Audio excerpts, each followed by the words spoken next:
এই দেখো জিরে ফোড়ন দিলাম, ঠিক আছে, জিরে ফোড়ন দিলাম। হ্যাঁ, তারপরে এই ঘি দিচ্ছি, ঘি দিলাম, ঠিক আছে। তারপরে আমি কি করব, জিরে বাটা, আদা বাটা, লঙ্কা বাটা সব দিয়ে দিলাম, ঠিক আছে।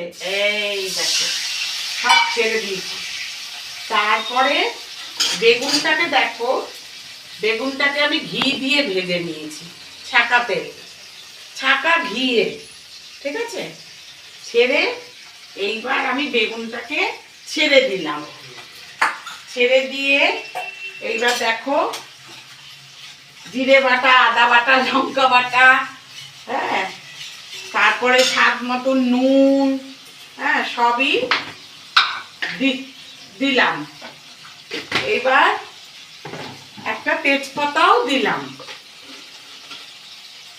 দেখো একটা তেজপাতাও দিলাম। প্রথমে তোমরা কি করবে, বেগুনটাকে ঘি দিয়ে ভালো করে ছাকা তেলে ভেজে নেবে, মানে ঘি দিয়ে ভেজে নেবে। ভেজে নিয়ে জিরা, আদা বাটা, লঙ্কা বাটা, হলুদ গুঁড়ো সব দিলে, ঠিক আছে।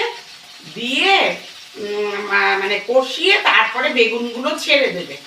ছেড়ে দিয়ে নামানোর আগে একটু গরম মশলা, ঠিক আছে, গরম মশলা দিয়ে নামিয়ে নেবে।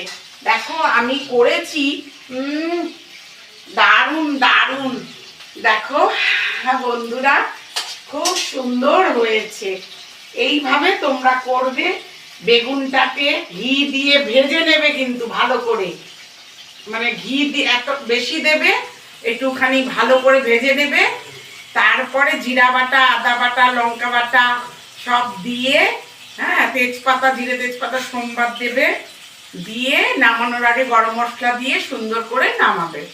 এইভাবে আমি করেও খাচ্ছি, তোমরা করেও খেও। সব ভালো থেকো, টাটা।